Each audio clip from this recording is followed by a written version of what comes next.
Nothing prepares a man for the sound of his newborn child crying from hunger just hours after birth.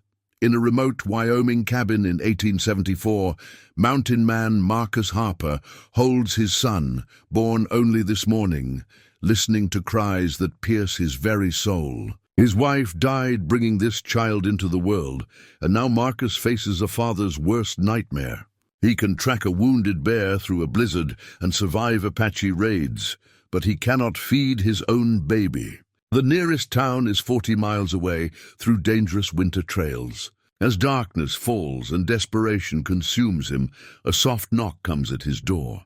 Standing there is Lena Monroe, a stranger with sad eyes and a simple offer that could save his child's life. She has recently lost her own baby, but still carries what his son desperately needs. Can two broken people find healing together? Will Marcus trust this mysterious woman with his child's life? Before we jump back in, tell us where you're tuning in from. And if this story touches you, make sure you're subscribed, because tomorrow I've saved something extra special for you. The blood-stained birthing cloth lay crumpled on the rough-hewn table, a testament to the morning's tragedy that had forever changed Marcus Harper's world. He stood by the cabin's single window, his weathered hands trembling as he held the tiny bundle that was his son, barely 6 hours old and already facing death. The child's cries had grown weaker over the past hour, each wail cutting through Marcus like a knife blade twisted in his chest. Outside, the Wyoming territory stretched endlessly under a pewter sky, promising another harsh winter night. Snow had begun to fall again, adding to the 3 feet that already blanketed the mountainside. This cabin, which Marcus had built with his own hands 2 years ago, sat perched on a rocky outcrop 8,000 feet above sea level, accessible only by a treacherous trail that wound through pine forests and over granite ridges. It was a place chosen for solitude, for a man who had grown weary of human company after too many years of war and wilderness. Marcus Harper was 42 years old, though the mountains and battles had aged him beyond his years. His dark hair, streaked with premature gray, hung past his shoulders in the manner of men who lived far from barbers and social conventions. Deep lines etched his face around eyes the color of winter steel, eyes that had seen Shiloh's carnage, tracked Comanche war parties across the Texas plains, and guided wagon trains through hostile territory. His hands, scarred from countless encounters with wild animals and wilder men, had once been steady enough to drop an elk at 300 yards. Now they shook as he tried to comfort his dying child. The tarnished cavalry medal lay on the mantelpiece above the stone fireplace, catching the flickering light from the oil lamp. It was all that remained of Captain Marcus Harper, late of the 2nd Colorado Cavalry, a man who had served with distinction in the war between the states and later as a territorial scout. That Marcus had died slowly over the years, worn away by too much violence and too many lonely nights. In his place stood a mountain man who wanted nothing more than to be left alone with his memories and his guilt. But Anna had changed all. That Anna Whitfield had arrived in the territory 3 years ago with her father, a minister determined to bring civilization to the frontier settlements. She possessed a quiet strength that reminded Marcus of the high country itself, beautiful, enduring, and capable of surprising a man with sudden storms. Her honey-colored hair caught sunlight like spun gold, and her green eyes held depths that spoke of intelligence and compassion. Where other women might have seen only a rough mountain man, Anna had somehow glimpsed the wounded soldier beneath. Their courtship had been brief but intense, conducted through stolen moments when Marcus would ride down to the valley settlement for supplies. Anna would find excuses to walk past the general store when she knew he would be there, and Marcus would linger longer than necessary, drawn by her gentle laughter and the way she listened when he spoke about the high country he loved. When her father had finally given his blessing, Marcus felt as though he had been granted a second chance at life. The cabin bore traces of Anna's presence everywhere Marcus looked. The cheerful yellow curtains she had sewn still hung at the windows, their bright fabric a stark contrast to the masculine functionality of everything else. Her rocking chair sat by the fireplace, the cushions she had embroidered with wildflower patterns, still holding the faint scent of lavender from the sachets she tucked inside. On the shelf above their bed, their marriage bed, now transformed into a deathbed, sat the small collection of books she had brought from her father's house, Shakespeare's sonnets, a volume of Emerson's essays, and the leather-bound Bible that had belonged to her grandmother. The quilting basket still sat in the corner where she had left it 3 days ago. Needles and thread scattered around half-finished baby clothes that would now serve as small shrouds. Marcus had found her there that morning, collapsed beside the basket as labor pains began earlier than expected. By the time he had ridden hard to fetch the midwife from the settlement, it was too late. The baby had come in a rush of blood and pain, and Anna had whispered his name once, before her eyes went dim forever. Now Marcus paced the confines of the one-room cabin like a caged wolf, his son's cries growing more desperate with each passing minute. He had tried everything he could think of, dipping a cloth in water sweetened with maple syrup, attempting to feed the baby drops of warm milk from their goat, even trying to coax him to suck on Marcus's own finger. Nothing worked. The child needed what only a woman could provide, and Anna was beyond helping anyone now. The nearest settlement lay 40 miles down the mountain, through trails that would be treacherous even in good weather. With the snow falling steadily and darkness approaching, it would be suicide to attempt the journey. Even if Marcus could somehow make it through the night, the baby would be dead long before morning. The cruel mathematics of frontier life offered no solutions, only the grim certainty that he was about to lose the last piece of Anna he had left. Marcus sank into Anna's rocking chair, cradling his son against his chest. The baby's cries had softened to weak mewling sounds that somehow seemed worse than the earlier wails. Through the window, he could see Anna's grave, a mound of stones he had piled with numb efficiency while the baby slept briefly in the afternoon. He had wanted to dig a proper grave, but the ground was already frozen solid, and there had been no time. "I'm sorry, little one," he whispered to his son. "I don't know how to save you. I don't know how to be what you need." The words hung in the air like a prayer or a confession. Marcus had survived 2 decades of violence and hardship through his own strength and skill, but all his experience counted for nothing in the face of an infant's basic needs. He thought of Anna's gentle hands, how naturally she had touched her growing belly during those precious months when they had planned for this child's arrival. She would have known what to do.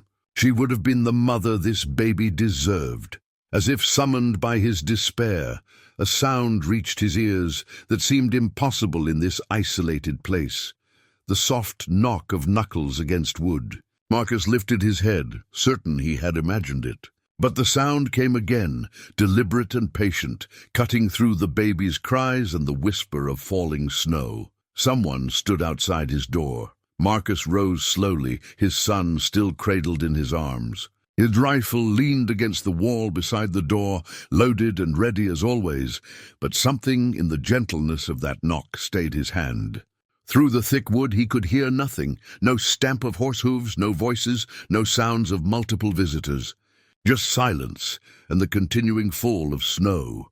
When he opened the door, the sight that greeted him seemed like something from a fever dream. A woman stood on his threshold, snow dusting her dark woolen cloak and the simple brown bonnet that framed her face. She was perhaps 30 years old, with auburn hair that caught the lamplight and eyes the color of autumn leaves. Her face bore the particular pallor of recent grief, and her hands, Marcus noticed her hands first, were folded protectively across her chest in a gesture that spoke of loss and emptiness. "Mr. Harper." Her voice was soft but steady, carrying the slight musical accent of someone raised in the eastern settlements. "I heard your baby crying. I wonder if I might help." Marcus stared at her, speechless. In the flickering light from his cabin, she seemed almost ethereal, as though the mountain spirits had taken pity on his desperation and sent him an angel. But the snow on her cloak was real, and the sadness in her eyes was human enough. "Who are you?" he managed to ask, his voice hoarse from hours of helpless frustration. "My name is Lena Monroe," she replied, her gaze dropping to the bundle in his arms. "I lost my own child 3 weeks ago, but I still have what yours needs. May I come in?" Marcus stepped back wordlessly, and Lena Monroe crossed the threshold into his cabin, bringing with her the promise of salvation and the mystery of how she had found her way to his door in the middle of a snowstorm, 40 miles from the nearest neighbor. Lena Monroe stood just inside the doorway, snow melting from her cloak onto the rough wooden floor. In the lamplight, Marcus could see the exhaustion etched in her features, the particular weariness that came from carrying grief like a stone in one's chest. Her eyes moved from his face to the baby in his arms, and something flickered there, a mixture of pain and maternal instinct that transcended words. "How did you find this place?" Marcus asked, still struggling to believe she was real. His cabin sat far from any established trail, hidden among the pines, where only the most experienced woodsman could locate it. "I've been walking since dawn," Lena replied quietly, unfastening her cloak with deliberate movements. "I heard crying on the wind and followed the sound. Sometimes grief makes us do things that seem impossible." She paused, her fingers working at the simple clasp of her cloak. "Your baby is very hungry, it wasn't a question."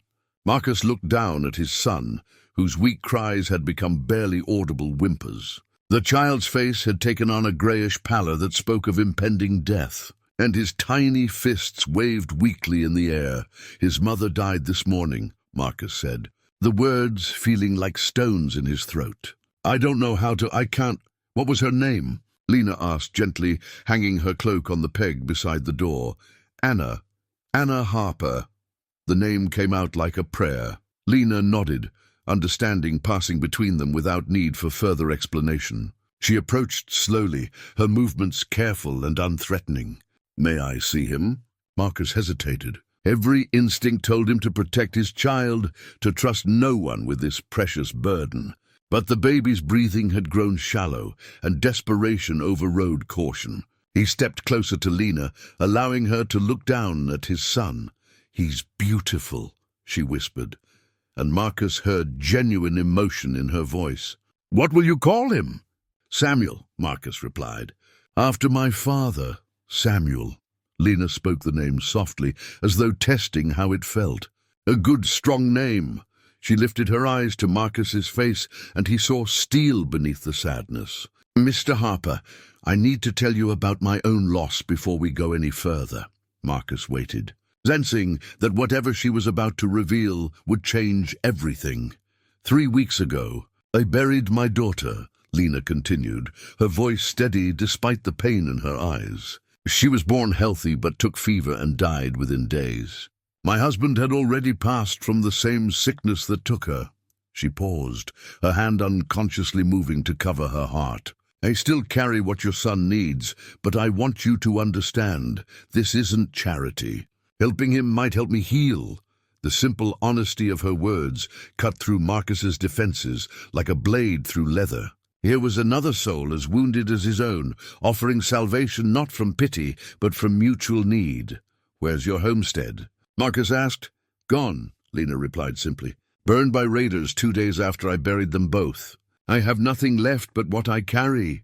She gestured toward a small pack that sat by the door, barely large enough to hold a change of clothes and a few personal belongings. Marcus studied her face, reading the truth in her expression. The frontier was harsh enough to widows with family and resources. A woman alone with nothing faced impossible odds. Yet something in Lena Monroe's bearing suggested strength beneath her grief. A core of determination that reminded him of Anna's quiet resilience. Samuel's breathing hitched, drawing both their attention back to the immediate crisis. The baby's lips had taken on a blue tinge, and his movements had grown listless. "He doesn't have much time," Lena said quietly. "What do you need me to do?" Marcus asked, the question coming out before he could consider the implications. Lena glanced around the cabin, taking in the masculine simplicity of the furnishings. "Privacy for a few minutes, and perhaps something warm to drink afterward," Marcus nodded, understanding. He carried Samuel to the bed where Anna had died just hours before, laying his son gently on the quilted coverlet. "I'll be outside," he said. "Call if you need anything, Mr. Harper," Lena's voice stopped him at the door. "This changes things between us. I want you to know that." Marcus met her gaze. "How so?" "A woman who nurses a child forms a bond. It's not something to be taken lightly." Her fingers worried the simple gold band she still wore on her left hand. Her wedding ring, Marcus realized, the artifact of her own lost love. "I won't be able to simply walk away afterward." The weight of her words settled on Marcus like a heavy blanket. He was asking this stranger to save his child's life, but in doing so, he would be binding himself to her in ways he couldn't fully comprehend. Yet as Samuel's breathing grew more labored, the choice became simple. "Save my son," Marcus said quietly. "We'll figure out the rest later." Outside, the snow continued to fall in thick, lazy flakes that muffled all sound, except the whisper of wind through pine boughs. Marcus stood on his covered porch, staring out at Anna's grave, while trying to process what was happening inside his cabin. A stranger was caring for his child, with the intimacy that should have belonged to Anna. The wrongness of it warred with his desperate gratitude. From inside came the blessed sound of Samuel's cries, stronger now, fed by hope rather than desperation. Marcus closed his eyes and felt something tight in his chest begin to loosen. His son would live. Whatever else happened, Samuel would see tomorrow. When Lena called him back inside, Marcus found her sitting in Anna's rocking chair with Samuel cradled against her chest. The baby's color had already improved, and his movements had regained their newborn vigor. Lena looked up as Marcus entered, and he saw tears on her cheeks. "He's strong," she said simply. "Like his father, I imagine." Marcus approached slowly, overwhelmed by the sight of his son nursing contentedly. "Thank you," he said, the words inadequate but heartfelt. "I don't know how to repay—" "Don't," Lena interrupted gently. "This helps me too, more than you can know." She adjusted Samuel's position with practiced movements. "But we need to talk about what comes next." Marcus lowered himself into the chair across from her, suddenly aware of how the scene must look. A man and woman who were strangers hours ago, now bound together by the most intimate act of nurturing life. "The storm is getting worse," Marcus observed. "You can't travel tonight." "I wasn't planning to," Lena replied. "Samuel will need regular feeding for weeks. Daily at first." She met his eyes directly. "I have nowhere else to go, Mr. Harper. If you'll have me, I'd like to stay until he can manage without me." The offer hung between them like a bridge across an impossible chasm. Marcus thought of the long winter ahead, of trying to care for an infant alone while grieving his wife. He thought of Lena Monroe, walking through a blizzard with nothing but the clothes on her back and the milk meant for her own dead child. "Call me Marcus," he said finally. "And yes, I'd be grateful for your help." Lena smiled then, the first genuine smile he had seen from her, and Marcus felt something shift in the cabin's atmosphere. The space that had been defined by death and loss now held the possibility of life and healing. "There's one more thing," Lena said, her voice carrying a note of formality. "I'll need to sleep near the baby for the first few days, in case he needs feeding during the night." Marcus nodded, understanding the practical necessity even as it highlighted the strange intimacy of their arrangement. "You can have the bed. I'll make do with the floor. That hardly seems fair." "It's settled," Marcus said firmly. "You're saving my son's life. The least I can do is offer you comfort." Outside, the wind picked up, rattling the shutters and reminding them both of the storm that had brought them together. As if responding to the sound, Samuel made a soft, contented noise against Lena's chest, and both adults looked down at him with something approaching wonder. "What have we gotten ourselves into?" Lena asked quietly. Marcus considered the question seriously. "I don't know," he admitted, "but I'm grateful we're not facing it alone." Dawn brought a crystalline silence to the high country, the storm having spent itself during the night. Marcus woke from uneasy sleep on the floor beside the fireplace to find pale sunlight streaming through the yellow curtains Anna had sewn. For a moment, he forgot, expected to see his wife's golden hair spread across the pillow, her gentle breathing the only sound in the cabin. Instead, he found Lena Monroe sitting up in the bed, cradling Samuel against her chest as the baby nursed quietly. She had discovered Anna's quilting basket during the night. The wicker basket sat beside her on the coverlet, its contents carefully arranged on the quilt Anna had never finished. Tiny gowns of soft white cotton, each one lovingly stitched by hands that would never hold the child they were meant to clothe. Delicate booties no bigger than Marcus's thumb. A small cap decorated with embroidered roses that Anna had worked on during the long winter evenings. Humming softly as her needle caught the firelight. "I hope you don't mind," Lena said quietly, noticing Marcus's attention on the basket. "I heard him stirring and found these when I was looking for something warm to wrap him in."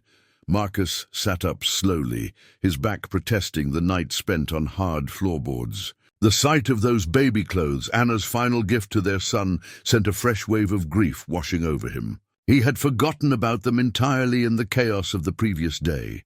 She started making them the moment she knew, Marcus said, his voice rough with sleep and emotion. Spent every spare minute working on something for the baby. Said she wanted everything to be perfect for his arrival. Lena's fingers traced the delicate stitching on one of the gowns, her touch reverent. She was a skilled seamstress. "These are beautiful work." She looked up at Marcus, understanding in her brown eyes. He should wear them. It's what she would have wanted. Marcus rose and approached the bed, looking down at his son. Samuel had grown noticeably stronger overnight, his color healthy and his movements vigorous. The transformation seemed miraculous after the previous day's desperate hours. "How is he?" Marcus asked. "Thriving," Lena replied with genuine warmth. "He's got a good appetite and strong lungs. Your Anna carried him well." The casual mention of his wife's name didn't sting as much as Marcus had expected. Somehow, Lena's gentle acknowledgement of Anna felt more like honor than intrusion. "I'll need to check the animals," Marcus said, moving toward his coat. "The storm probably kept them close to the barn, but they'll need fresh water and feed, of course. Samuel and I will be fine here."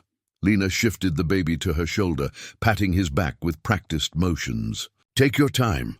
Outside, the world had been transformed by the storm. 3 additional inches of snow covered everything in pristine white, broken only by the tracks of small creatures seeking shelter.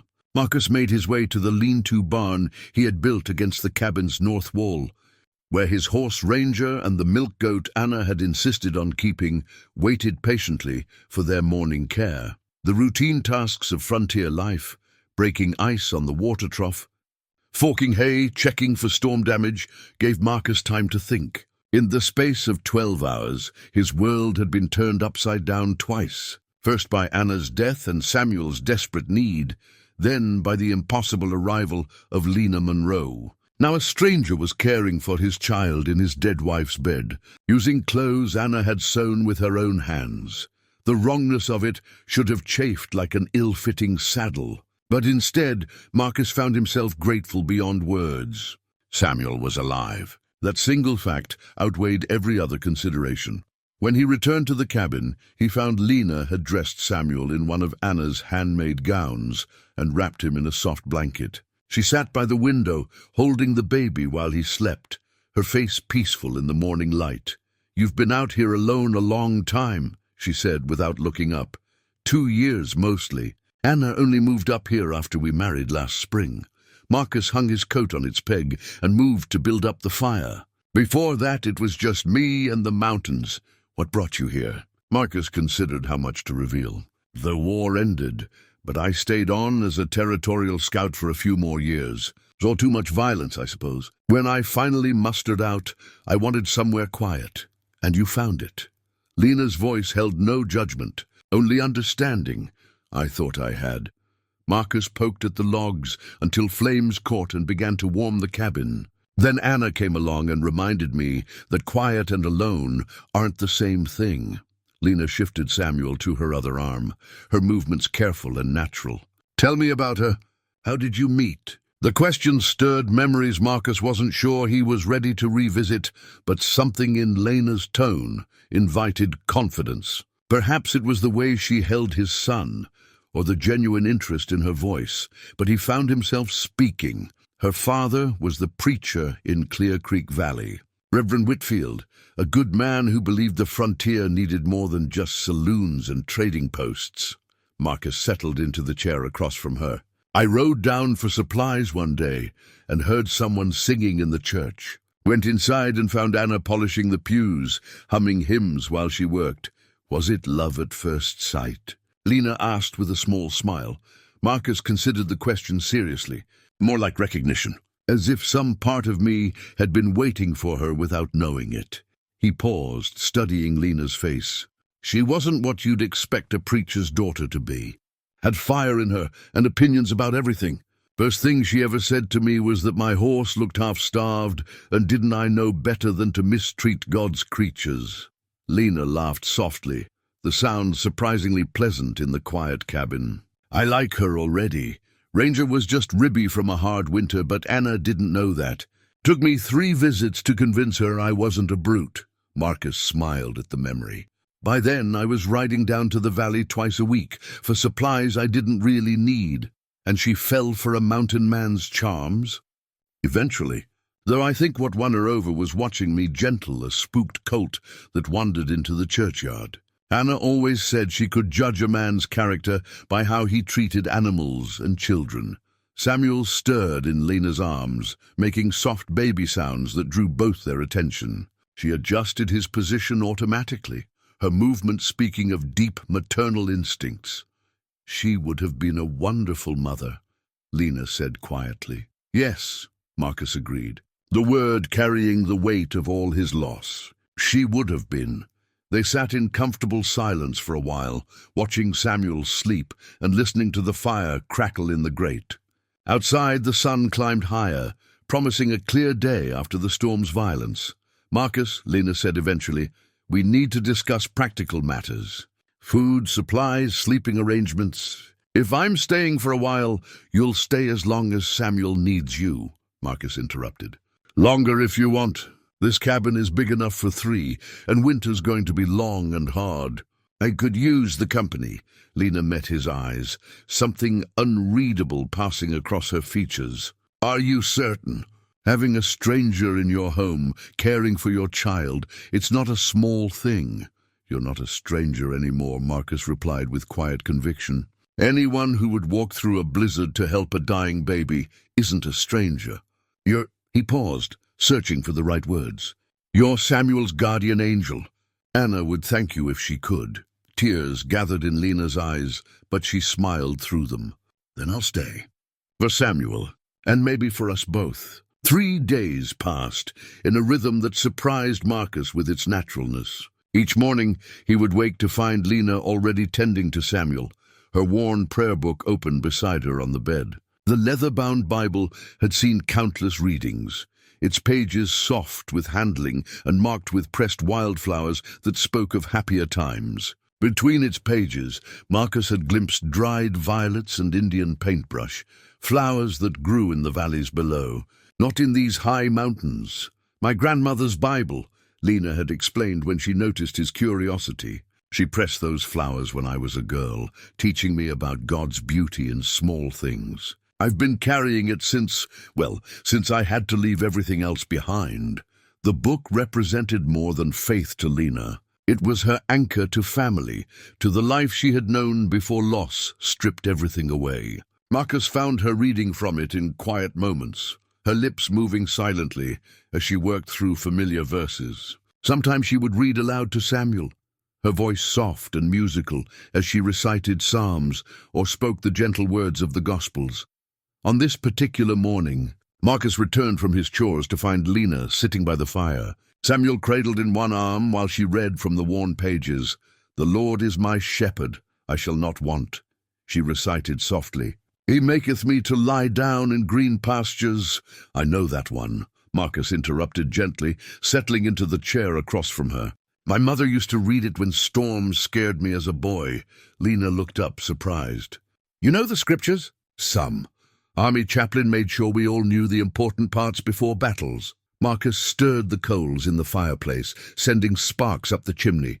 "Though I'll admit, faith got harder to hold on to after seeing what men do to each other in wartime, and yet you survived." "That's its own kind of miracle," Marcus considered her words. Anna used to say the same thing. Said maybe I lived through all that violence so I could find peace here in the mountains. She sounds like a wise woman. She was. Wise and kind and patient with an old soldier's rough edges. Marcus watched Samuel's tiny fingers curl around the edge of Lena's shawl. Tell me about your husband. What was he like? Lena's expression grew thoughtful, though not pained as it had in earlier conversations. David was a schoolteacher before we married. Gentle, thoughtful, the kind of man who could explain mathematics to a stubborn child or convince a frightened horse to trust him. He dreamed of establishing a proper school on the frontier, with books and maps and maybe even a piano someday. How did you meet? He came to our town to teach at the one-room schoolhouse. I was helping my father with his store accounts when David walked in, looking for lodgings and completely overwhelmed by frontier life. Lena smiled at the memory. He'd never been west of Philadelphia, but he had such determination to bring education to places that needed it. Marcus heard the affection in her voice, free of the crushing grief that had marked her first night in his cabin. You helped him adjust to frontier ways? I tried. Taught him to ride properly, showed him which plants were safe to eat, helped him understand the rhythms of a frontier community. Lena shifted Samuel to her shoulder, patting his back gently. He was a quick learner, though city-soft in ways that worried me. When we decided to homestead our own land, I knew it would be hard on him, but he wanted to try. Oh, yes. David believed education could civilize the frontier, and he wanted our children to grow up in a place where learning was valued. Lena's voice grew quiet. We were going to call her Catherine after my grandmother. She lived 2 days. Marcus felt the familiar weight of shared loss. I'm sorry. The fever took David first, then our baby. I think my milk dried up from grief and exhaustion before Lena stopped, unable to finish the sentence. Yet you still had milk for Samuel. Bodies are strange things. Sometimes they heal in ways the heart hasn't managed yet. Lena looked down at Samuel, who had fallen asleep against her shoulder. Caring for him helps me remember what it felt like to nurture life instead of mourning death. Marcus studied her face, noting the way her features had softened over the past few days. The sharp edges of fresh grief were still there, but they seemed less cutting now, worn smooth by the simple rhythms of caring for an infant. I've been thinking, Marcus said carefully, about winter and what happens when the snows get too deep for travel. We'll be snowed in until spring thaw, Lena agreed. 3, maybe 4 months depending on the weather. Are you prepared for that? Being trapped here with a man you barely know. Lena was quiet for a long moment, considering the question seriously. A week ago I would have said no. But you're not what I expected a mountain man to be. What did you expect? Someone crude, perhaps, violent. Men who live alone in the wilderness often grow. Strange. Lena met his eyes directly. But you're gentle with Samuel, respectful to me, and you speak of your wife with such love. Whatever violence you've seen or done, it hasn't poisoned your heart. Marcus felt something loosen in his chest at her words. The mountains change a man, not always for the worse. Anna saw that in you. That's why she was willing to leave civilization for this place. And you, what do you see? Lena considered the question while Samuel slept peacefully in her arms. I see a man carrying grief like I carry mine. Heavy, but not broken by it. I see someone who knows how to survive alone, but remembers how to care for others. She paused, choosing her words carefully. I see someone I could trust through a long winter. The admission hung between them, weighted with implications neither was ready to fully explore. Outside, wind whispered through the pine boughs, promising more snow to come. There's something else we need to discuss, Marcus said. Sleeping arrangements. The floor's uncomfortable, and you need proper rest if you're caring for Samuel. I can't take your bed indefinitely.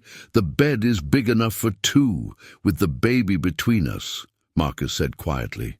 It's practical, nothing more. Samuel needs feeding during the night, and you shouldn't have to get up from a cold floor to tend him.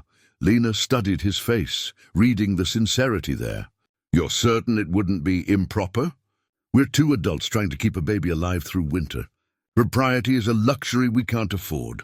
Marcus stood, moving to add another log to the fire. Besides, Anna would haunt me if I let you sleep on the floor while caring for her son." Lena laughed softly at that, the sound warming the cabin more than the firelight. "Then I accept." "For Samuel's sake." "For Samuel's sake," Marcus agreed. Though both of them understood, the arrangement meant more than simple practicality. As evening settled over the mountains, they prepared for their first night sharing not just shelter, but the intimate space of sleep and dreams, with only an infant between them, and the growing recognition that their temporary arrangement was becoming something neither had anticipated. A week into their strange arrangement, Marcus taught Lena how to use his hunting knife.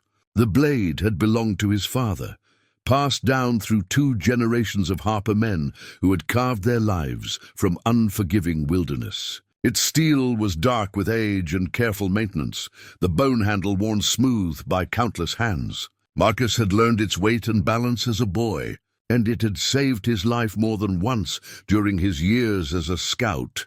"Never grip it like a kitchen knife," Marcus instructed, guiding Lena's fingers along the handle as they stood outside the cabin in the crisp morning air. Samuel lay sleeping in a wooden cradle Marcus had hastily constructed, positioned where they could watch him while practicing. The frontier doesn't give second chances for poor technique. Lena adjusted her grip according to his guidance, her concentration absolute. "Like this? Better. Now it's not just a weapon, it's a tool for survival. Cutting kindling, preparing food, skinning game, even digging when you need to." Marcus demonstrated the proper stance, his movements economical and precise. Out here, this knife could mean the difference between life and death. The lesson had grown from practical necessity. 2 days earlier, while Marcus was checking his trap lines, a black bear had wandered into the clearing around the cabin. Lena had been hanging wash on the line, Samuel in his cradle nearby, when she noticed the massive animal rooting through the remains of Marcus's woodpile. She had frozen, remembering David's stories about bear attacks on homesteaders, knowing that running would only trigger the animal's predatory instincts. When Marcus returned an hour later, he found Lena sitting perfectly still on the porch steps, the loaded rifle across her knees and her eyes fixed on the forest where the bear had eventually disappeared. Her composure had impressed him, but it had also highlighted her vulnerability. If something happened to him during the long winter ahead, she would need every advantage to protect herself and Samuel. "Your turn," Marcus said, stepping back. "Show me how you'd defend yourself if threatened." Lena moved through the motions he had taught her, her form improving with practice. She was naturally graceful, and her movements had the deliberate quality of someone who understood that learning these skills might save her life. "Good," Marcus approved. "You're getting the feel for it. Most people try to muscle through, but technique matters more than strength." "David never taught me anything like this," Lena said, lowering the knife. "He believed civilization would come to the frontier fast enough that such skills wouldn't be necessary. David was an optimist. Yes, he was. Sometimes I envied him that quality." Lena looked out at the endless expanse of mountains and forest that surrounded them. He could see a schoolhouse where others saw wilderness, imagined children learning to read where others saw only danger. Marcus heard the wistfulness in her voice. "You don't share his optimism?"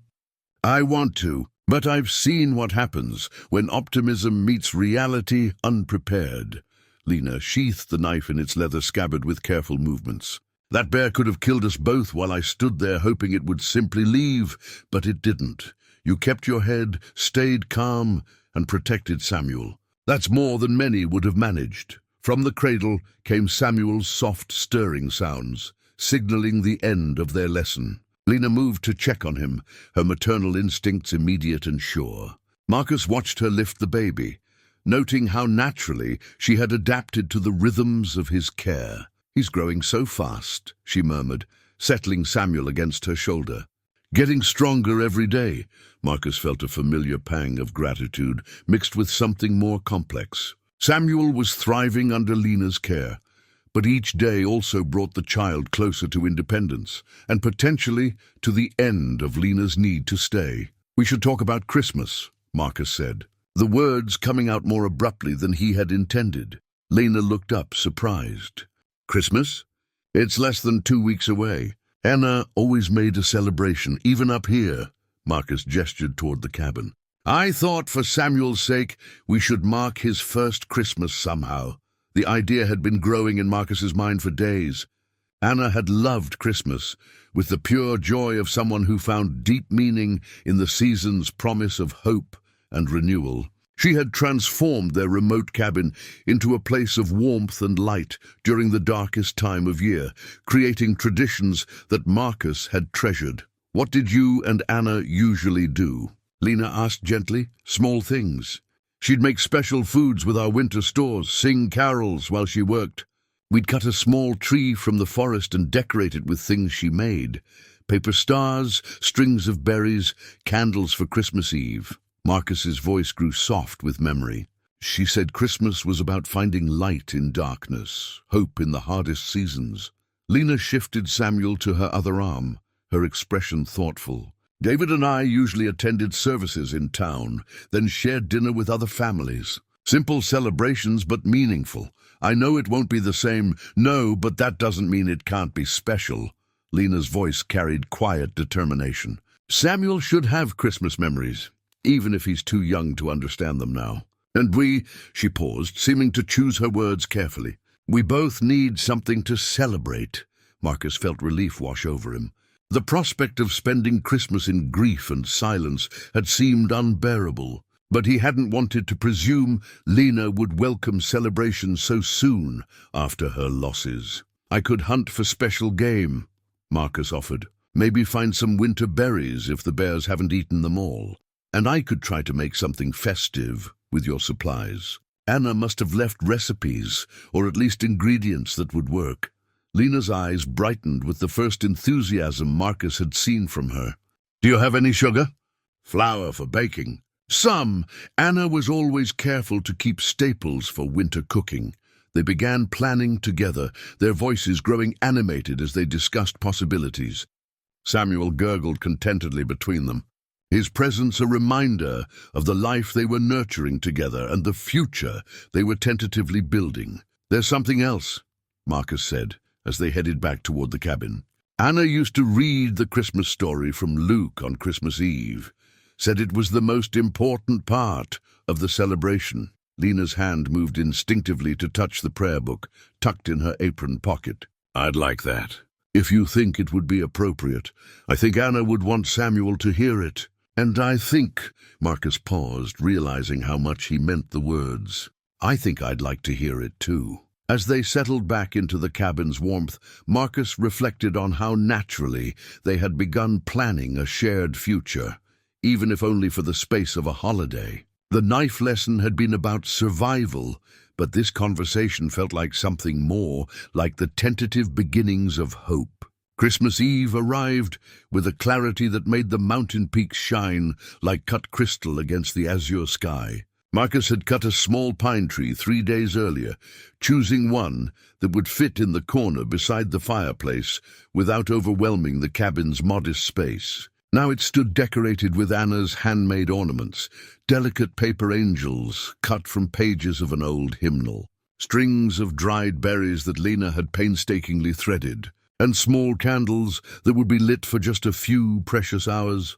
Lena's locket caught the firelight as she moved around the cabin, making final preparations for their Christmas feast. The small oval pendant held a photograph of her deceased husband David and their daughter Catherine, a treasure she had salvaged from the ashes of her burned homestead. She wore it always, the chain hidden beneath her dress, but tonight she had allowed it to rest openly against her throat, as though including her lost family in their celebration. The bread smells wonderful, Marcus said, returning from his evening chores to find the cabin filled with the rich aroma of Lena's baking. She had discovered Anna's stores of preserved fruits and honey, transforming their simple winter fare into something approaching festive. Anna left good supplies, Lena replied, checking the Dutch oven that sat among the coals at the edge of the fireplace. I found her recipe book tucked behind the flour barrel. Her handwriting is so careful, you can tell she loved cooking. Marcus approached the cookbook, its pages yellowed from kitchen use and marked with Anna's neat script. Seeing her familiar handwriting stirred the familiar ache of loss. But tonight, it felt more like gentle melancholy than sharp grief. She was always trying new recipes, Marcus said, touching one of the pages where Anna had made notes in the margins. Said life was too short for plain food, even in the wilderness. Samuel lay in his cradle near the fire, gurgling contentedly as he watched the play of light and shadow on the cabin walls. He had grown remarkably in the 3 weeks since Lena's arrival, his cheeks fuller, his movements more coordinated, his eyes beginning to focus with real interest on the faces that cared for him. He's going to be crawling before we know it, Lena observed, settling beside the cradle to adjust his blankets. David always said babies were like spring. They arrive suddenly after a long wait, then change everything faster than you expect. Are you ready for that? When he becomes mobile, Lena considered the question seriously. It means he's thriving. That's what matters most. She paused, her fingers tracing the edge of Samuel's blanket. Though I admit, I'll miss these quiet moments when he needs us completely. The admission hung between them, weighted with implications about the future neither had directly addressed. As Samuel grew more independent, would Lena's reasons for staying diminish? The question had haunted Marcus for days, but tonight he pushed it aside in favor of celebrating what they had built together. I have something for you, Marcus said, moving to retrieve a wrapped bundle from his chest of personal belongings. It's not much, but, Marcus, you didn't need to. Christmas needs gifts, he interrupted gently, offering her the package. Anna always insisted on that. Lena unwrapped the bundle carefully, revealing a pair of leather gloves Marcus had crafted during the long evenings when she read aloud from her prayer book. The leather was soft and supple, dyed dark brown and stitched with meticulous care. He had sized them by watching her hands as she worked, noting the elegant length of her fingers and the way she held things with unconscious grace. They're beautiful, Lena whispered, slipping them on. The fit was perfect, snug without being tight, warm without being bulky. You made these? Learned leatherwork from an old trapper years ago. Figured you'd need proper gloves for winter work. Marcus felt uncharacteristically shy about his gift. The leather came from a deer I took last month. Lena flexed her fingers in the gloves, testing their suppleness. They're the most thoughtful gift I've received in years. Thank you. I have something for you too, she said, rising to retrieve her own carefully wrapped package. Though I'm afraid it's not as practical. Marcus unwrapped a small wooden cross, carved from a piece of pine and polished to a warm golden color. The workmanship was simple but elegant, the proportions perfectly balanced. I found the wood among your kindling scraps, Lena explained. The grain was so beautiful, I couldn't resist working with it. David taught me to carve, said it was good for thinking through problems. Marcus turned the crossover in his hands, feeling the smooth finish and the careful attention to detail. It's perfect. Anna would have loved it. I thought you might hang it above Samuel's cradle. A blessing for his protection. The gesture touched Marcus more than he could express. Here was Lena, still grieving her own losses, taking time to create something meaningful for his son. He looked up to find her watching him with an expression he couldn't quite read. Lena, he began, then stopped, uncertain how to voice what he was feeling. I know, she said softly. I feel it too. The admission broke something open between them, releasing words that had been building for days. Marcus set the cross aside and stepped closer, near enough to see the flecks of gold in her brown eyes, near enough to catch the faint scent of lavender that clung to her hair. This isn't what either of us expected, Marcus said quietly. No, but it's what we have. Lena's voice was barely above a whisper. What we've built together. I don't want to dishonor Anna's memory. You're not. Love doesn't diminish love, Marcus. Anna loved you enough to want you to be happy. And David, she touched the locket at her throat. David always said life was for the living. Marcus reached out slowly, giving her time to pull away, and touched her face with gentle fingers. Are you certain? I've never been more certain of anything. When he kissed her, it was with the tenderness of two people who had learned that happiness was fragile and precious. The kiss lasted only moments, but it changed everything between them, acknowledging what they had both felt growing in the quiet spaces between their shared duties and conversations. Samuel made a soft sound from his cradle, drawing their attention back to the child who had brought them together. They separated slowly, but remained close enough to feel each other's warmth. "What happens now?" Lena asked. "Now we light the Christmas candles," Marcus replied, his voice steady despite the emotions coursing through him. "And we read the Christmas story. And we celebrate the fact that sometimes, when everything seems lost, new life finds a way to begin." As they lit the candles on their small tree, the cabin filled with warm golden light that seemed to push back not just the darkness outside, but the shadows of grief they had both carried. For the first time since Anna's death, Marcus felt something approaching peace. The circuit preacher arrived on a Tuesday morning in late January, his horse laboring through knee-deep snow as he followed the barely visible trail to Marcus's cabin. Reverend Joshua Whitmore was a lean man in his 60s, weathered by decades of traveling the frontier to bring faith to isolated communities. His arrival should have been a blessing. Marcus and Lena had discussed marriage during the quiet weeks since Christmas, their relationship deepening into something that felt both inevitable and right. But Reverend Whitmore carried more than his Bible and wedding ceremony in his saddlebags. "Mrs. Monroe," he said after the initial greetings and introductions were complete, his voice carrying a weight that made both Marcus and Lena look up sharply. "I'm afraid I have troubling news concerning your late husband."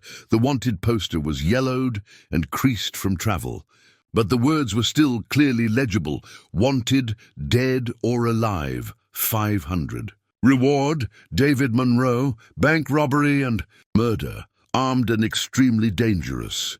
Below the text was a reasonably accurate sketch of the man Lena had known as a gentle schoolteacher. Lena stared at the poster with the blank expression of someone whose world had just shifted off its axis. She sat heavily in Anna's rocking chair, Samuel cradled in her arms, her face draining of all color. "There must be some mistake," she whispered. "David was a teacher. He couldn't." "I'm sorry, Mrs. Monroe," Reverend Whitmore said gently, "but the authorities in Denver are quite certain. Your husband was identified as the leader of a gang that robbed the First National Bank last spring. 3 people were killed during the robbery, including a young teller who tried to stop them." Marcus felt his protective instinct surge as he watched Lena struggle to process this revelation. The woman who had saved his son's life, who had brought warmth and healing to his grief-stricken cabin, was learning that the man she had loved and mourned was a killer. "That's impossible," Lena said, her voice stronger now, touched with anger. "I lived with David for 2 years. I knew him better than anyone. He was gentle, kind. He wouldn't hurt a fly, let alone kill innocent people." Reverend Whitmore pulled another document from his coat. "There's more, I'm afraid. The authorities believe he hid the stolen money somewhere before his death. They think you might know its location." The second paper was a letter from the Territorial Marshal's office, authorizing any lawman to question Lena Monroe about her knowledge of the stolen funds, and to detain her if she proved uncooperative. Marcus read over her shoulder, his jaw tightening with each line. "This is absurd," Marcus growled. "Anyone can see that Lena knows nothing about stolen money or bank robberies." "I agree," Reverend Whitmore said carefully.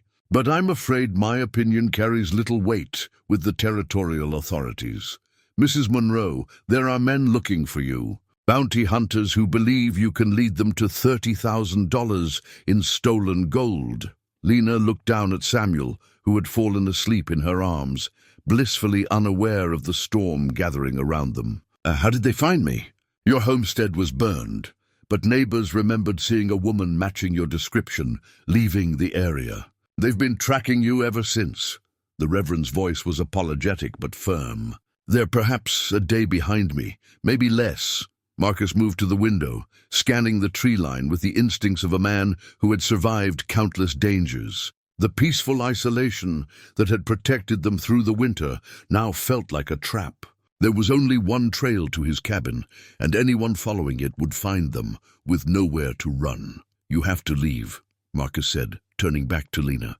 "Tonight, before they arrive. I'll give you supplies, help you reach the next territory." "No." Lena's voice was quiet but determined. "I won't run anymore.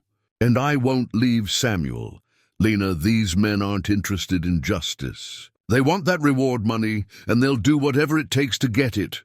Marcus knelt beside her chair, his hand covering hers. "If they think you're hiding something, let them think what they want. I know the truth about David, whatever that poster says. And I know I don't have any stolen money." Lena's brown eyes flashed with steel Marcus had only glimpsed before. "I'm not abandoning this family we've built." Reverend Whitmore cleared his throat diplomatically. "Perhaps there's another solution. If you were to marry quickly, Mrs. Monroe would have legal protection under her husband's name. It might complicate matters for the bounty hunters." Marcus felt his heart leap at the suggestion, even as his practical mind catalogued the dangers. Do you want that, Lena? It would mean we're facing this together instead of separately." Lena shifted Samuel to one arm and reached for Marcus's hand with the other. "Yes, if you'll have me knowing what this might bring down on us." "There's no question about that," Marcus replied firmly. "But Lena, these men are dangerous. Bounty hunters don't care about innocence or guilt. They care about money. If they think we're hiding something, then we convince them otherwise." Lena's voice carried a resolve that reminded Marcus why he had fallen in love with her strength. "David was many things I apparently didn't know about, but he was also the man who read to me every evening and dreamed of building schools. Whatever he did, whatever money they think exists, I know nothing about it." Reverend Whitmore nodded slowly. "If you're both certain, I can perform the ceremony now. It would at least provide some legal protection." Marcus looked at Lena, seeing not the frightened woman who had appeared at his door weeks ago, but someone who had found her strength through caring for his son and building a life from the ashes of her old one. "We're certain," he said. The wedding ceremony was brief and practical, conducted by firelight in the cabin that had become their sanctuary. Lena wore the blue dress she had arrived in, cleaned and mended until it looked almost new. Marcus had shaved carefully and put on his one good shirt, the white cotton Anna had given him for their wedding day. Samuel slept through the exchange of vows, peaceful in his cradle as his makeshift parents pledged to face whatever came together. When Reverend Whitmore pronounced them husband and wife, Marcus kissed Lena with the gentle passion of a man claiming his partner in the face of approaching danger. She responded with equal warmth, her hand finding the back of his neck, holding him close as though she could anchor them both against the storm ahead. "Whatever happens tomorrow," Lena whispered against his ear. "We face it as family." Marcus held her tighter, feeling the solid reality of her body against his, the sweet weight of Samuel's presence nearby. He had lost Anna to forces beyond his control, but he would not lose this second chance at happiness without a fight. "Whatever happens," he agreed, "we protect what we've built." Outside, the wind picked up, carrying the promise of another storm. But inside the cabin, three people who had found each other against impossible odds, prepared to defend their fragile happiness against whatever threatened to destroy it. The wanted poster lay forgotten on the table, David Monroe's face staring up at them with secrets that would soon demand answers. But for tonight, at least, they were together, a family forged by necessity and sealed by choice, ready to face whatever the morning would bring. The Spencer rifle had saved Marcus's life during the war, its long barrel and deadly accuracy making him one of the most effective scouts in the Colorado Territory. Now, as he cleaned and loaded the weapon in the pre-dawn darkness, he felt the familiar calm that came before violence. The rifle represented precision, patience, and the hard-won skills that had kept him alive through 2 decades of frontier warfare. Reverend Whitmore had left at first light, promising to tell any pursuers that he had found no trace of Lena Monroe on the mountain. It was a small deception that might buy them precious time, but Marcus harbored no illusions about their situation. Professional bounty hunters would not be deterred by a preacher's misdirection for long. "How many do you think will come?" Lena asked quietly, her voice steady despite the tension that filled the cabin like smoke. Marcus set the rifle aside and moved to the window, studying the approaches to their cabin with tactical eyes. 3, maybe 4. More than that would be too many to split the reward money fairly. He traced the tree line with his gaze, noting sight lines and potential cover. They'll come today. Weather's clearing, and they won't want to risk losing our trail. Lena sat by the fire, nursing Samuel with the determined calm of a woman who had found her strength. The contrast between the domestic scene and their deadly circumstances would have been absurd if not for the very real danger approaching through the mountains. "Tell me about the terrain," she said. "Where would they come from?" Marcus felt a surge of admiration for her composure. Many women would have been paralyzed by fear, but Lena was thinking tactically, preparing to help however she could. "Only one real approach," Marcus explained, sketching the layout with his finger on the dusty table. "The main trail winds up from the south, through that stand of pines about 300 yards out. It's steep and narrow, forces anyone coming up to move single file through the trees. Advantages? Plenty. I know every rock and tree along that trail. I can see them coming long before they spot the cabin, and the terrain gives me multiple firing positions." Marcus moved to his gun cabinet, checking his ammunition supplies. "The disadvantage is that it's also the only way out. If they circle around and get above us, we're trapped." Lena adjusted Samuel's position, her movements automatic after weeks of practice. "What do you need me to do?" The question hung between them, weighted with implications they both understood. Marcus was asking his new wife to become part of a potentially deadly confrontation, and Lena was accepting that responsibility without hesitation. "Keep Samuel safe above all else," Marcus said firmly. "There's a root cellar beneath the cabin. Anna insisted I dig it for storing preserves. It's accessible through the trapdoor beside the bed. If shooting starts, you take Samuel down there and don't come out until I give the all clear. And if you can't give the all clear," Marcus met her eyes directly, "then you wait until dark and try to make it to the settlement. Follow the stream down the mountain. It'll take you to Clear Creek eventually." Lena nodded, filing away the information with the practical efficiency that had impressed him from their first meeting. "What else?" "Load the shotgun and keep it within reach. You know how to use it now.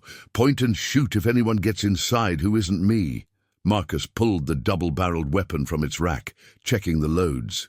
"And this," he handed her a small derringer, its pearl handle worn smooth with age. The tiny pistol had belonged to Anna, purchased for protection when Marcus was away on long scouting missions. 2 shots, Marcus explained. "Close range only, but it might make the difference if everything else fails." Lena took the derringer with steady hands, tucking it into her apron pocket. "Anything else?" "Yes." Marcus moved to her chair, kneeling beside it so their faces were level. "Whatever happens today, know that these past weeks have been the happiest I've known since Anna died. You gave me back my son's life, and you gave me hope for the future." Lena's composure cracked slightly, tears gathering in her brown eyes. "Marcus, let me finish," he said gently. "I want you to know that if David did the things they say he did, it doesn't change who you are. You're the woman who walked through a blizzard to save a dying baby. You're the woman who brought light back into this cabin. Whatever your husband's sins, they aren't yours to carry." Lena leaned forward, pressing her forehead against his. "I love you," she whispered. "Not as a replacement for Anna, not as a refuge from grief.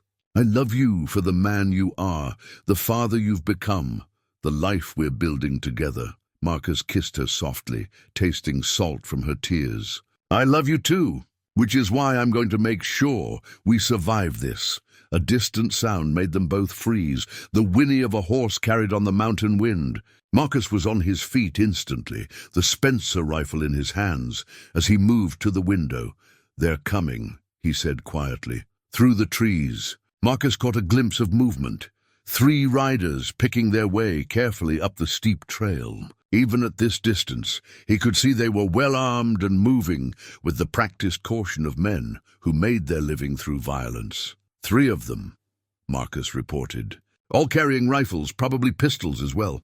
"They're taking their time studying the terrain." Lena rose smoothly, Samuel cradled against her shoulder. "Should I go to the cellar now?" Not yet. Let me try talking to them first. Maybe we can resolve this without bloodshed. Marcus checked his rifle one final time, his movements economical and precise. But be ready to move fast. The approaching riders had stopped about 200 yards from the cabin, partially concealed among the pines. Marcus could see them discussing strategy, pointing toward different approaches to the cabin. These were professionals, not the kind of men who would be easily discouraged. "Mr. Harper," the voice carried clearly in the thin mountain air. "We know you're in there. We just want to talk to your wife about her husband's business." Marcus positioned himself beside the window, rifle ready, but not yet visible to the men outside. "What business would that be?" He called back. "The business of $30,000 in stolen gold. Send Mrs. Monroe out, and nobody has to get hurt." "There is no Mrs. Monroe here," Marcus replied, technically truthful since Lena now bore his name. "Just my wife and infant son." A pause, then consultation among the three men. Marcus used the time to study their positions, noting how they had spread out to cover multiple angles of approach. These were indeed professionals. "We tracked her here, Harper. Don't make this harder than it needs to be." Marcus felt Lena's hand touch his shoulder. She had moved close enough to speak quietly without being overheard outside.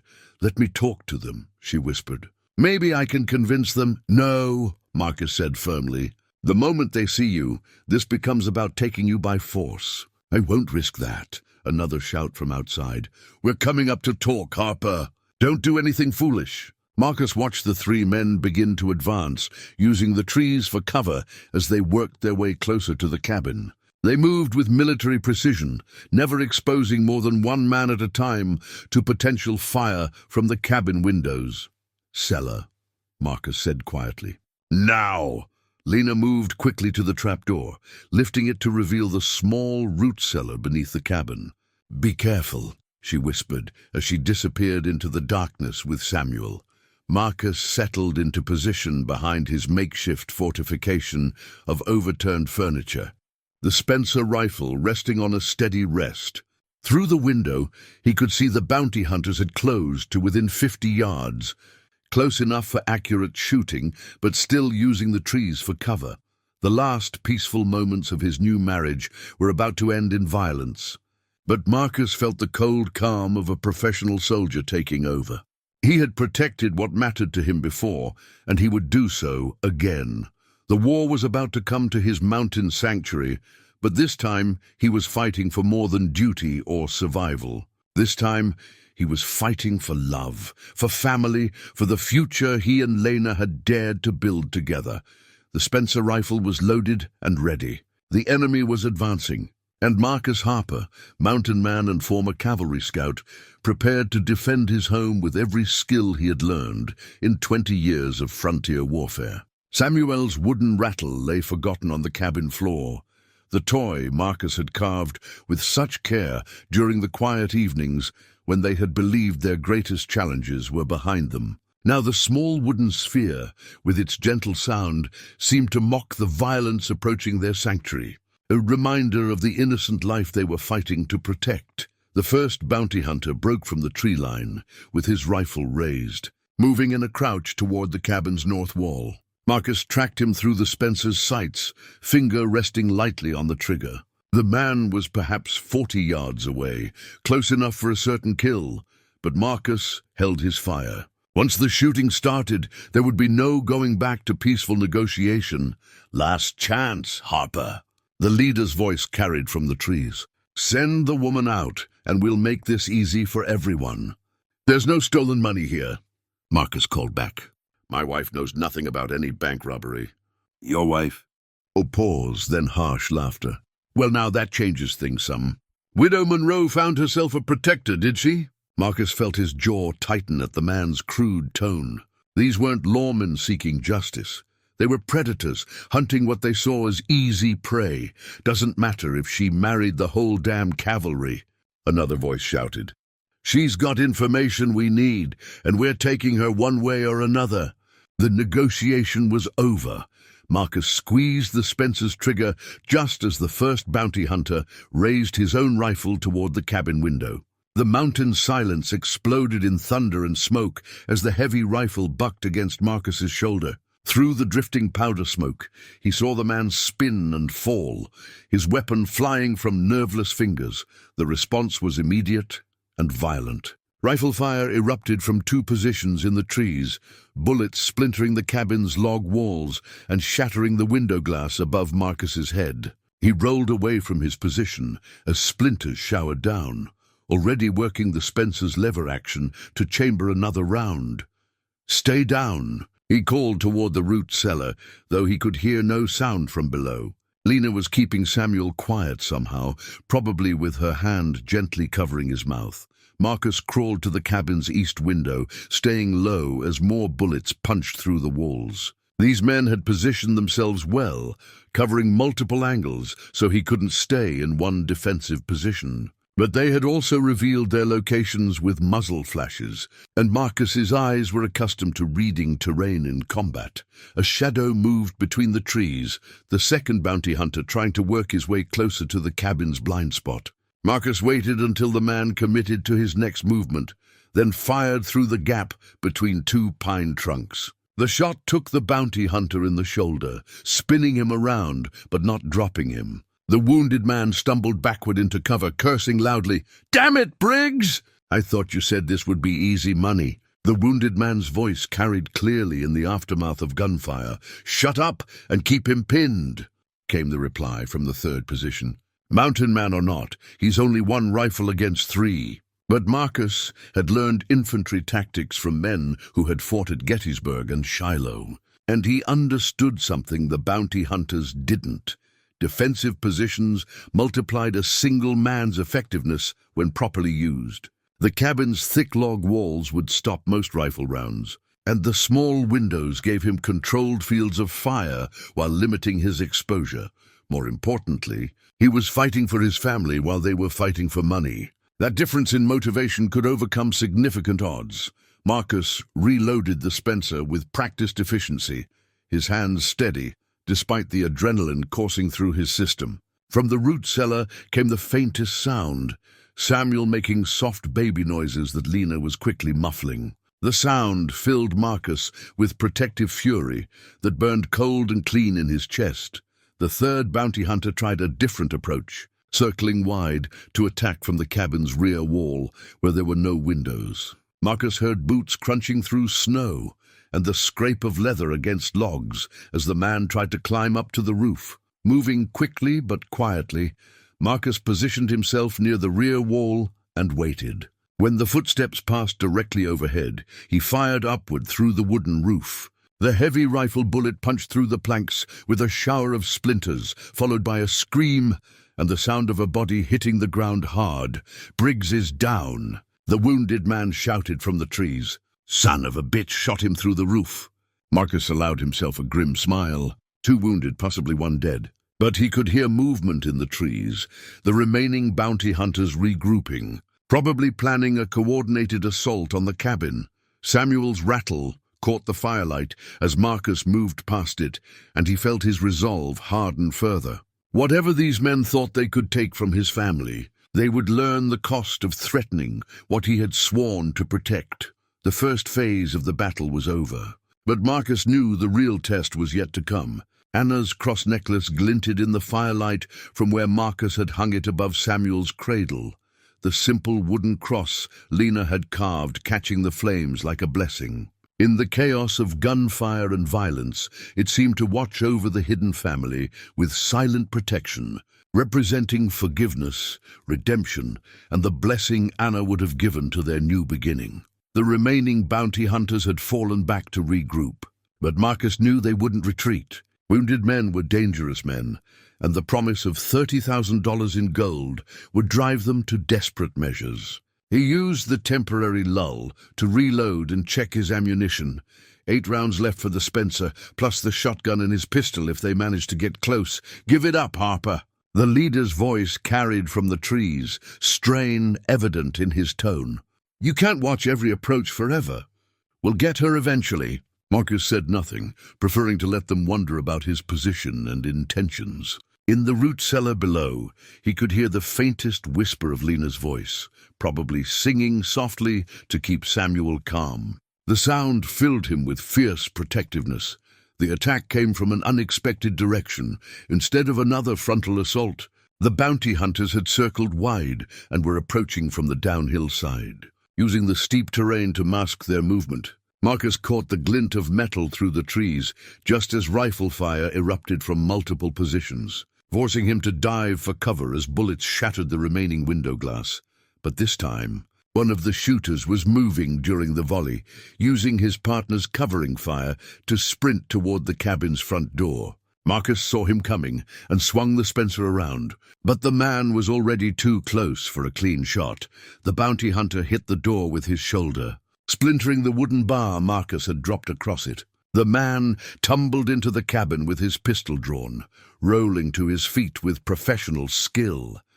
Marcus dropped the rifle and drew his own Colt in a motion honed by years of frontier violence. Both men fired simultaneously in the confined space of the cabin, muzzle flashes lighting the room like lightning. The bounty hunter's shot went wide, splintering the wall behind Marcus's head. Marcus's bullet took the man's center chest, dropping him instantly, but the gunshot had revealed Marcus's position to the remaining shooter outside.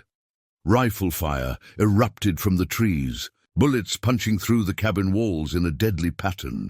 Marcus rolled behind the overturned table, wood splinters raining down as the heavy slugs tore through the furniture. One bullet passed so close to his head that he felt the wind of its passage. Then came a sound that chilled his blood, the trapdoor to the root cellar being thrown open. "Stay back." Lena's voice, sharp with fear but determined. "I'm armed." Marcus's blood ran cold as he realized what had happened.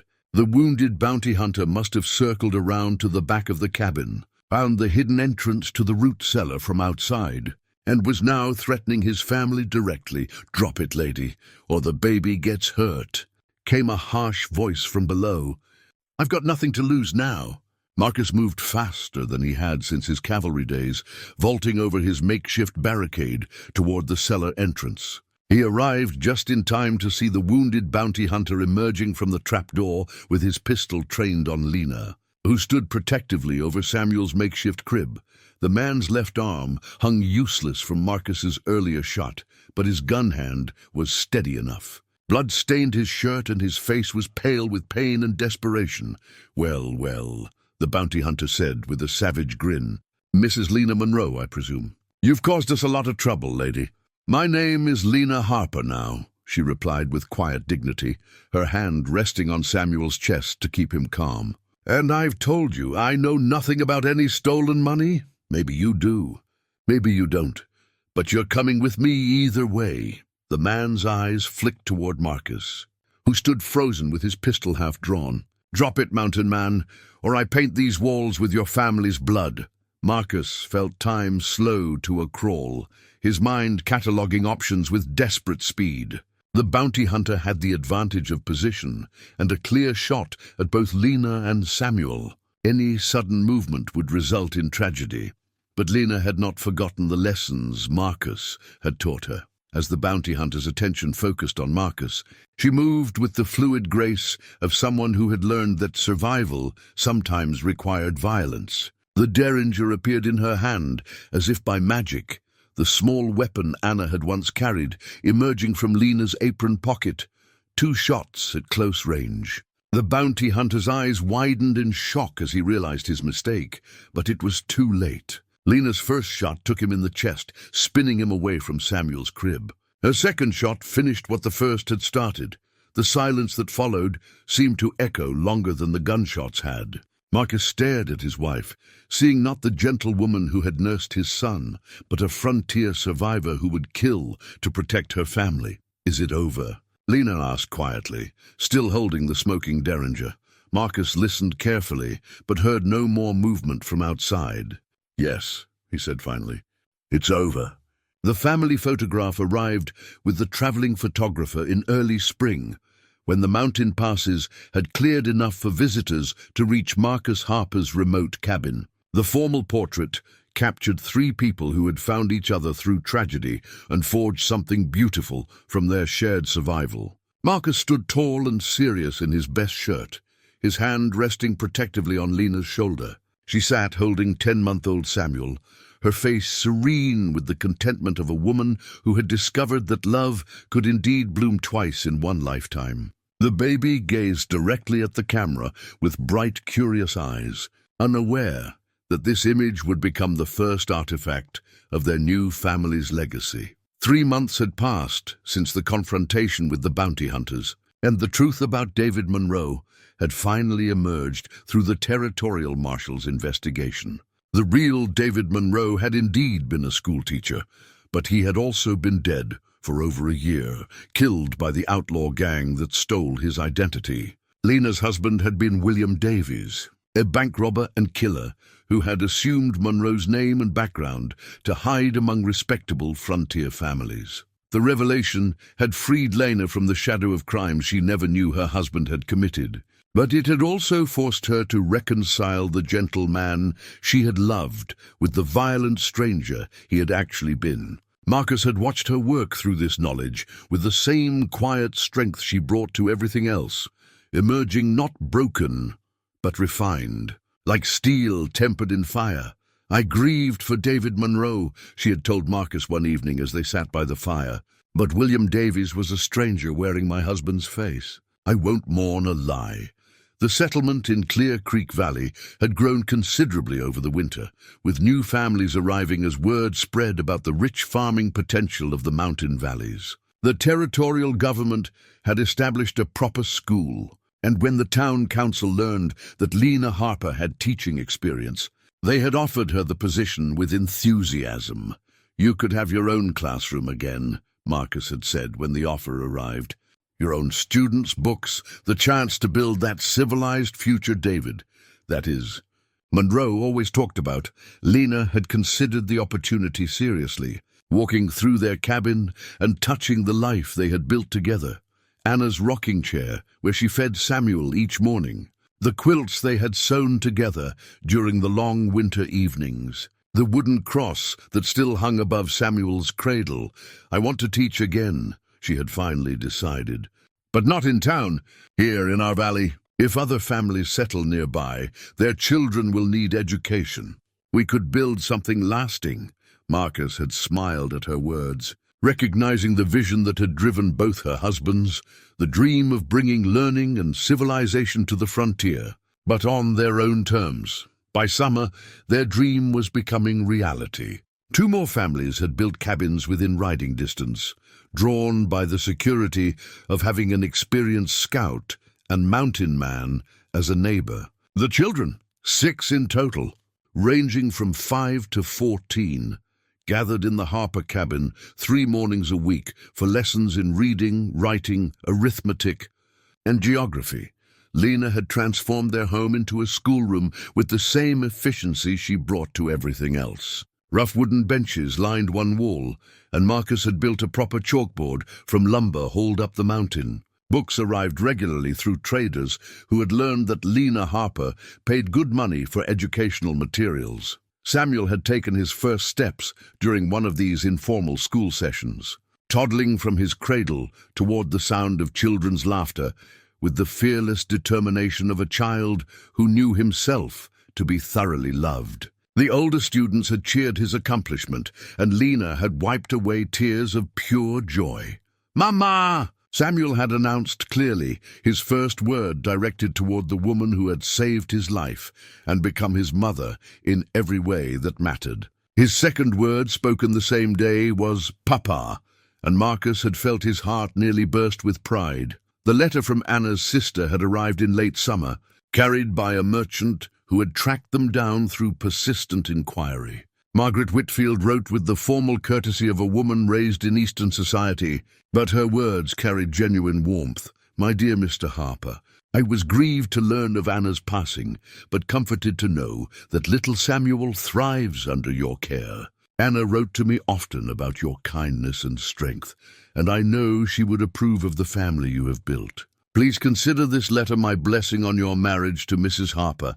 and know that you and your children will always be welcome in our home should you ever journey east. I've enclosed a small gift for Samuel, a silver rattle that belonged to Anna as a baby. She would want him to have it.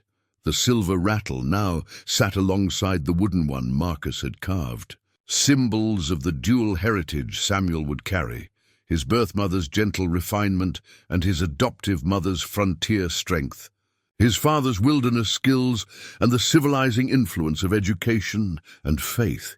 As autumn painted the mountains in shades of gold and crimson, Lena discovered she was carrying their second child. The news brought Marcus a joy so profound it left him speechless for long minutes, holding his wife as she laughed and cried simultaneously. Anna would have wanted this, Lena whispered against his chest.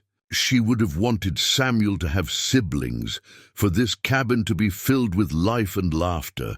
Are you certain? Marcus asked, still unable to quite believe their good fortune.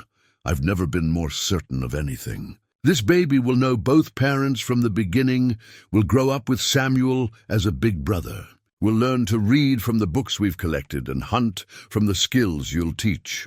Lena pulled back to look into his eyes. We're building something lasting here, Marcus. Something that honors both our past loves and our future hopes. The family photograph captured them at this moment of perfect contentment.